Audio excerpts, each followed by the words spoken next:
Hey everybody, welcome back to another episode of Canadiens News and Rumours. I'm Jacob Billington, joined by Ryan Szporer, as always. How are you, Ryan? Good, how are you?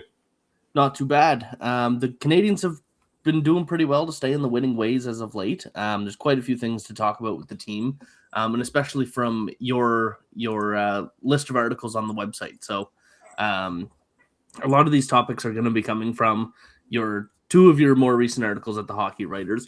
I wanted to start with Nazem Kadri. So you wrote about how the Canadiens acquiring him makes no sense. I mean, you look around the league, everybody that's been talking, and it seems to make perfect sense. He's a great second line center. He brings a lot of the qualities that I think that the Canadiens would need. But tell me why you don't think he would be a good acquisition, or why it doesn't make sense. Well, for the simple reason that I don't think that the Canadiens are, one piece, being Nazem Kadri in this instance, one piece away from being a Stanley Cup contender. And he's shown signs of decline. Not just from a points perspective, but a shot production perspective. And so it's not just like the fact that the Flames are a weak team. He's leading them in scoring with 35 points. He's just not the same player he was when he helped the Colorado Avalanche win the Stanley Cup, albeit as a complimentary piece. So if the Canadiens aren't that one piece away from contending, I feel like it would be a waste of resources to acquire him when those resources could be better served acquiring someone who's more likely to grow with the core of the team, with the Canadiens being the youngest team in the NHL. At least they were to start the season with the youngest roster. I'm not saying that Kadri wouldn't be a benefit. I do believe that in the here and now, he represents a potential upgrade over Oliver Kapanen on the second line down the middle. I just don't think that the Canadiens should make that move, regardless of what the ask is, because you've got other young players coming up in the organization, like Michael Hage, for example, who, whether or not he ends up being that second line center, projects as such. So Kadri, who's under contract until 2029, I believe, represents really an obstacle for his development. And they just acquired Philip Danault, who's also under contract for a few more years, I believe. They've got Jake Evans. They've got Kirby Dach, Alex Newhook, Kapanen as players who can potentially play down the middle. It's just kind of it wouldn't necessarily be a horrible move for right now, but it would be a horrible move for when the Canadiens are ready to contend, in my opinion. Yeah, so you talked a little bit about the price that it might cost to bring him in. It's not really going to help for us to speculate. We don't have any insider knowledge, but with the ask being likely a high pick and a top end prospect, would you even would Michael Hage even be on the table for that kind of deal, or even any other high end center that might be available?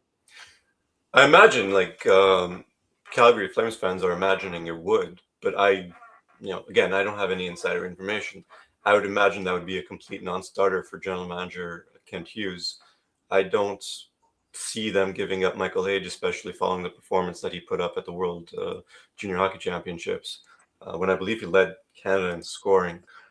I could be wrong about that, but he was definitely up there.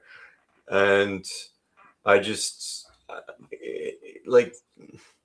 I'm not saying that the Canadiens can't use Kadri's leadership because, like I said, the youngest team in the NHL. I just think that if they progress, as they normally would, following the natural course of progression for this team as it's rebuilding, those young players like Suzuki, he's 26, give it a few years, he's still going to be in his prime, but he's already the captain. He's going to have more leadership under his belt, more experience under his belt. He's going to become more of a leader. The same for Caulfield, same for Slavkovsky to a degree. By the time the Canadiens are there, they'll no longer have a need for Kadri, and they certainly won't have a need for his contract. They'd be better served keeping their young prospects in the pipeline, in my opinion. And I can't imagine to be honest, like a first round pick going the other way. I think based on what the Flames got for defenseman Rasmus Anderson last week now, I believe. No, that would be in line with a reasonable ask based on Kadri's age, his declining production, albeit after a very good season last year. All those factors taken in consideration, the first round pick is probably the centerpiece of what it would take to bring him to Montreal, similar to it having been the centerpiece in the Anderson deal with the Vegas Golden Knights. Yeah, it would be a big deal to bring them in, and the fact that they're not eager to move him really kind of chimes into that as well. I think their hesitancy would just drive the price up more, and he's got the no trade clause, so that again that could be a factor in. Well, I'll do. I mean, I'm not trying to cut you out at the knees. I just feel like the Canadiens would be one team that the Kadri would waive the no trade clause for. He reportedly grew up a Canadiens fan, and I think whenever you have a chance to get out of a losing situation like you've got with Flames, you're gonna take it. It's just it takes two to tango. Yeah, exactly. I can't imagine there's much of a reason, but the only factor that I would add into that would be like family and just like those are your roots now. He might just not want to go anywhere. Montreal would make sense for him to want to go to, but he might just say he doesn't want to go anywhere. So moving on to some Olympic talk. Lane Hutson has not been named to the Olympics. He has fallen now behind Jackson Lacombe as well, who's going to be heading to the Olympics covering for an injury. What are your thoughts? I mean, Seth Jones was out. People were looking at Hutson as the potential candidate to replace him, and now snubbed yet again. What's your take on this? I think the U.S. should have named Hutson based on his performance this season. When that decision had been made by Bill Guerin, general manager of Team USA, Hutson was tied for second in scoring among defensemen with Zachary Werenski with Columbus Blue Jackets. So in effect, Hutson was the highest scoring or tied with the highest scoring American defenseman in the league. He was only a few points behind Cale Makar of Team Canada. And,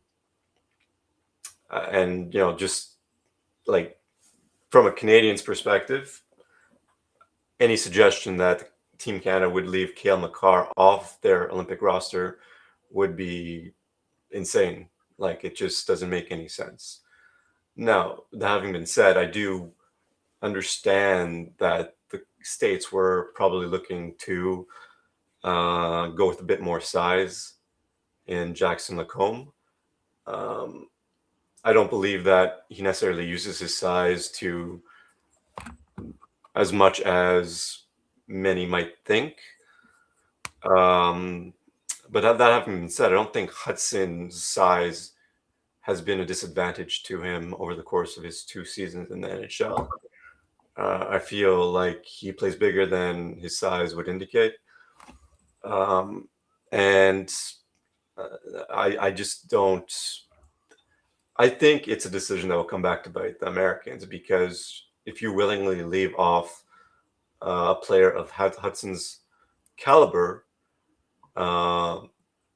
then you're just basically shooting yourself in the foot. Especially like if Lacombe, who was part of the World Championship winning team last spring,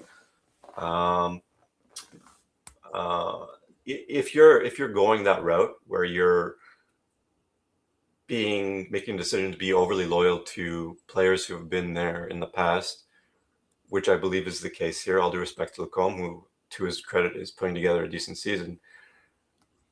Like, when does it end? When do you draw the line? When does it finally become Hudson's turn? Because he won't have been there, these Olympics. So, 4 years from now, are you just going to go back to the well like you did before? Like, it doesn't make any sense to me because they're effectively, in my opinion, by bypassing names like John Carlson and Shane Ghost Despair, they're passing the torch proverbially to the next generation, and they're choosing Lacombe to represent that next generation.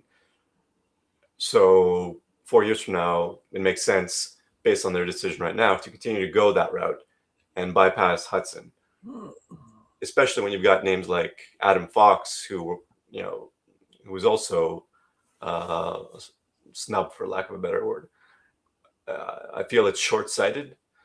I feel like it's narrow-minded, and maybe not on the part of Bill Guerin, but I do believe there's a degree of ignorance with regard to Hudson's overall game, because the misconception is he's all offense, when in reality, he's much more of a complete hockey player than everyone gives him credit for being.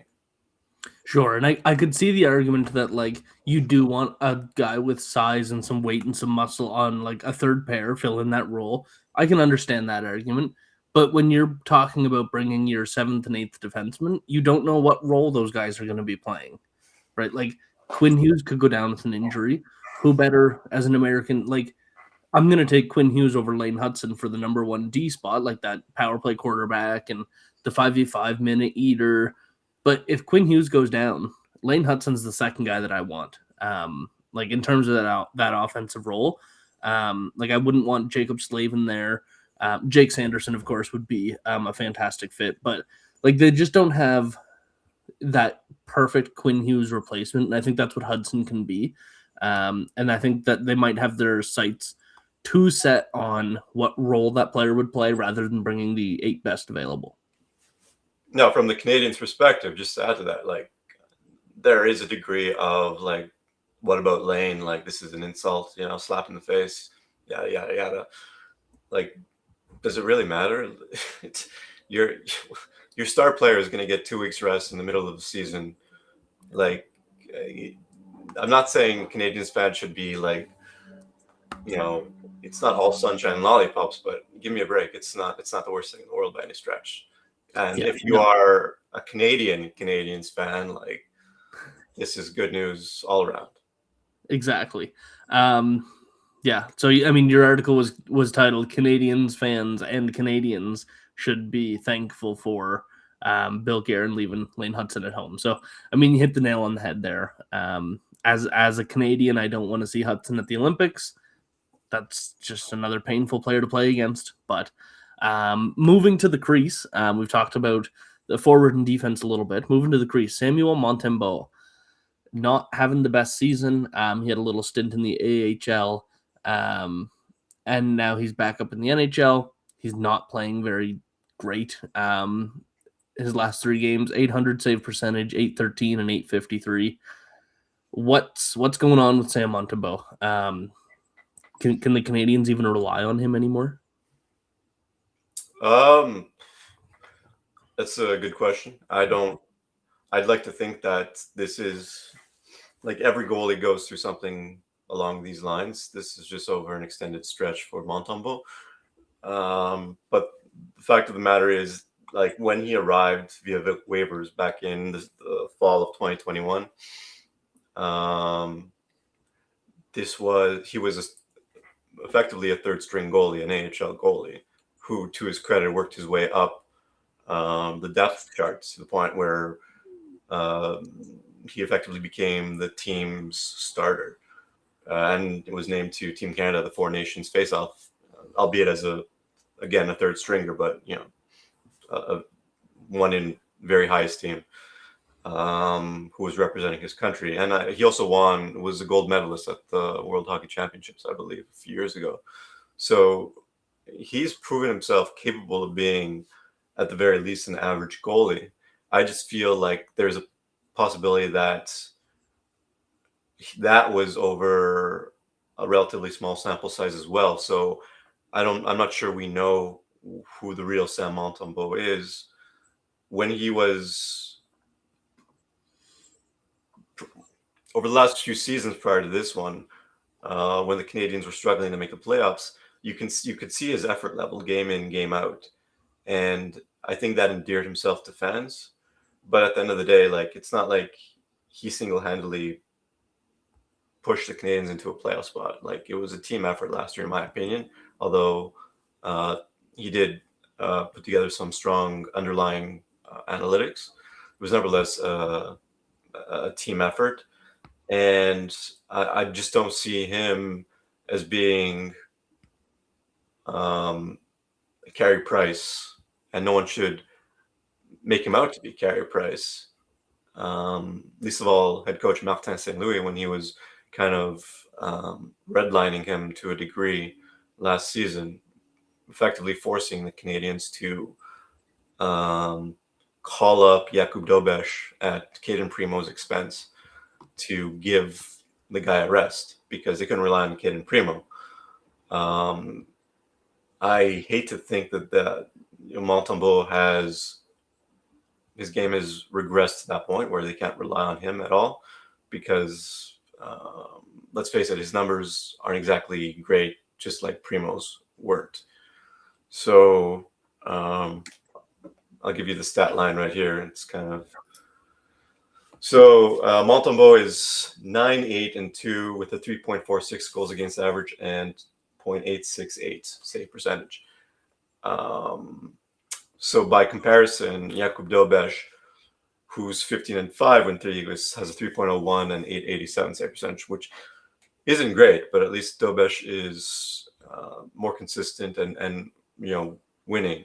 Montembeault, last game especially, when he gave up 2 goals in the span of, I believe, like 12 seconds or something like that at the end of the third period, one in his defense being on the power play, but it was still a shot he should have stopped.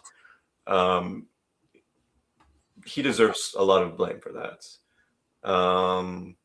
Alexandre Carré, the defenseman who took the penalty leading to that game-winning goal, also deserves some blame. But at the end of the day, like, Montembeault needs to stop that shot.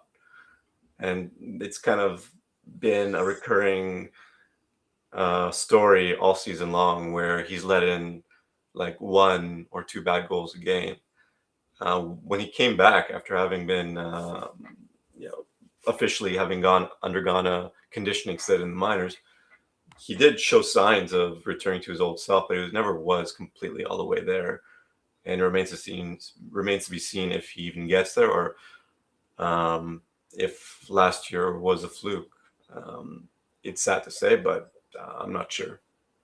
Yeah, and I think the important thing for a goalie, especially one like Sam Montembeault, who, like, in a perfect world, he's an average goalie. Like, he's not going to be a whole bunch more than that. He's not going to be, like you said, he's not a Carey Price or anything like that.